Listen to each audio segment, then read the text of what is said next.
Parashat Tazria. The Hebrew word halakha, which is really the entire legal system by which Judaism is governed. We are, in effect, supposed to be, and I speak about Judaism in general, an halachocracy, the rule of Jewish law. And the Bible, to a very great extent, serves as our constitution.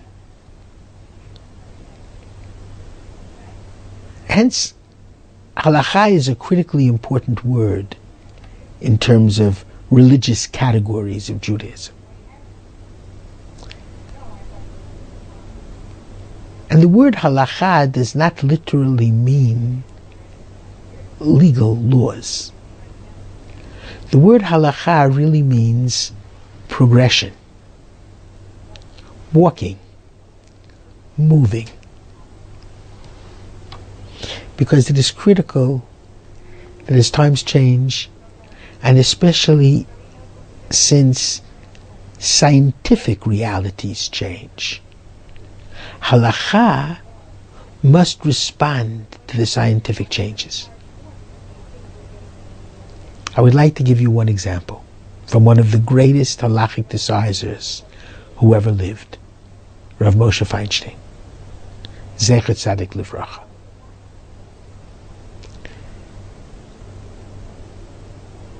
In Igrot Moshe, the responsa of Rav Moshe Feinstein, Even HaEzer, responsum 10. He takes up a fascinating question. He received a question from a woman who had been married for 10 years to the same husband. The marriage was childless, and the doctors said that it was because the husband's sperm count was much too low. The women went via the road of artificial insemination and became impregnated. The question is, can she still live with her husband? The question is artificial insemination considered a sexual act? Because in this particular case, she was inseminated by the sperm of someone other than her husband when she was still married to her husband.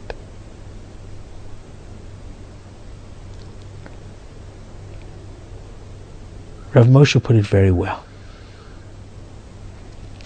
He writes very clearly and unambiguously. Artificial insemination is not a sexual act. Now, this week's Torah reading has a very important introduction, the portion of Tazria. Isha ki Tazria v'teled zachar. A woman who is inspermated, literally, who is inseminated with sperm, her ovum is fertilized and gives birth to a male. That male, obviously a kosher Jewish baby, must be circumcised on the 8th day, even if it comes out on the Sabbath. That's what the Torah says. Rav Moshe Feinstein interprets that clearly the woman who is inseminated with the sperm, whose ovum is fertilized, she is the mother of the child biologically. However, the only time that there is a prohibition of adultery is if there was a sexual act between a man who is not a woman's husband and the woman. If, for example, in the case of a surrogate mother,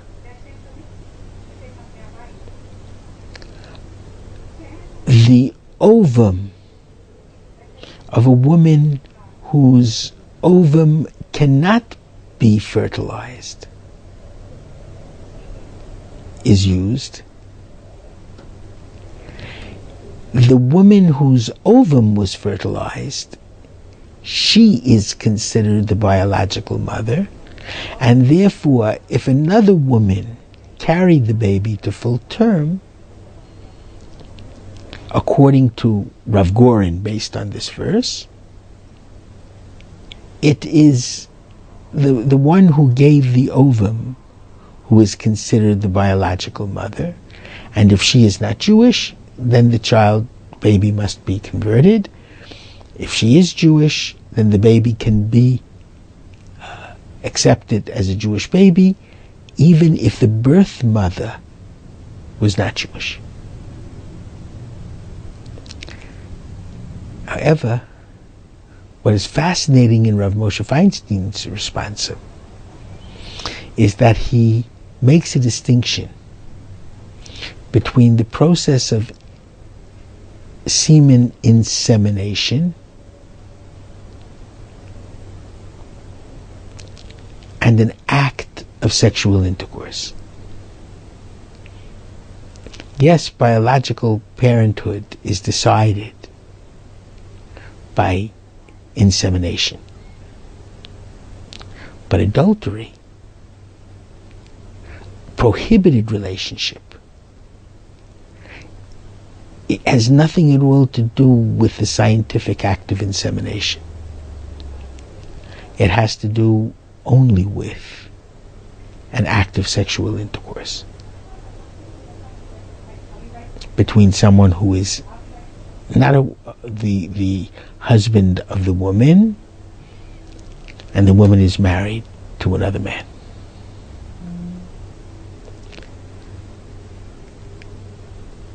I must tell you that there has not been a problem of infertility that I've not been able to solve. And PUA, which is a magnificent organization, deals with these issues day after day. And when I have a real problem, I always go to them.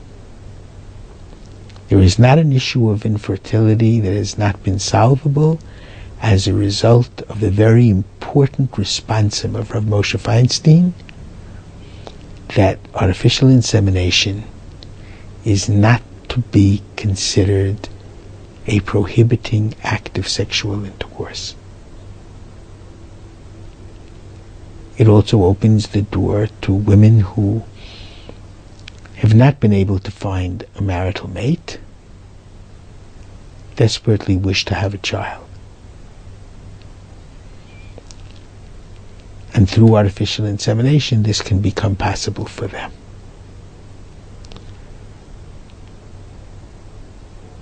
In his responsum, Rav Moshe mentions very clearly that one must understand a woman's need for a child. And he even makes the point that all of the great matriarchs of the Bible desperately wished children. And every Jewish woman desperately wants to give over the Jewish narrative to the next generation. That for us is a very important part of the maternal instinct, and creating a Jewish home which will be an eternal building through children and grandchildren. For Rav Moshe's response on artificial insemination, he was hanged in effigy, and his books were burnt. Nevertheless, he remained staunch and strong.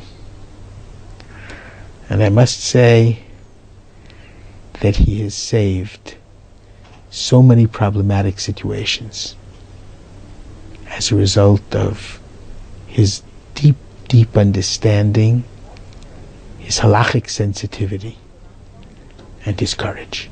Shabbat Shalom.